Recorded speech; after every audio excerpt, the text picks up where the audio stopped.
معزز سامعین اکرام، السلام علیکم ورحمۃ اللہ۔ اعوذ باللہ من الشیطان الرجیم، بسم اللہ الرحمن الرحیم۔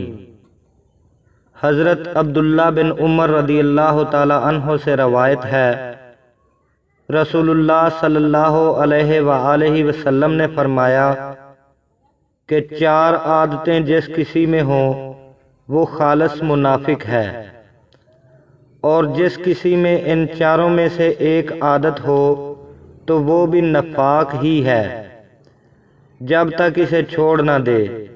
وہ یہ ہیں، جب اسے امین بنایا جائے امانت میں خیانت کرے، اور بات کرتے وقت جھوٹ بولے، اور جب کسی سے عہد کرے تو پورا نہ کرے، اور جب کسی سے لڑے تو گالیوں پر اتر آئے۔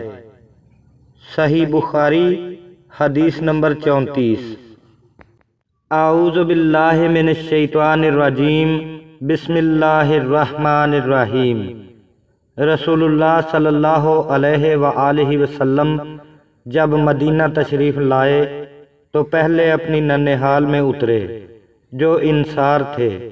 وہاں آپ نے 16 یا 17 ماہ بیت المقدس کی طرف منہ کر کے نماز پڑھی، اور آپ صلی اللہ علیہ وآلہ وسلم کی خواہش تھی کہ آپ کا قبلہ بیت اللہ کی طرف ہو۔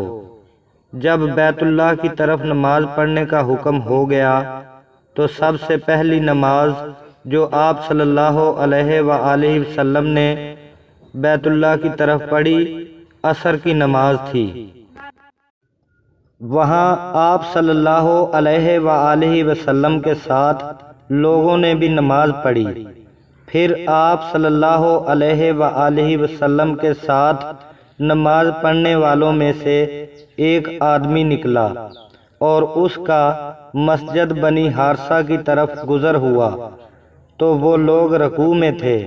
وہ بولا کہ میں اللہ کی گواہی دیتا ہوں کہ میں نے رسول اللہ صلی اللہ علیہ وآلہ وسلم کے ساتھ مکہ کی طرف منہ کر کے نماز پڑھی ہے۔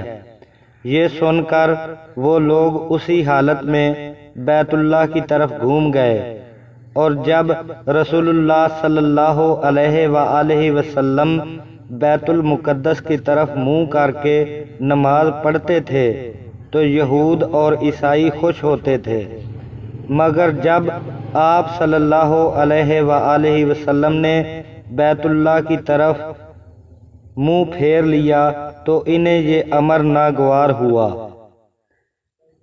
صحیح بخاری حدیث نمبر 40۔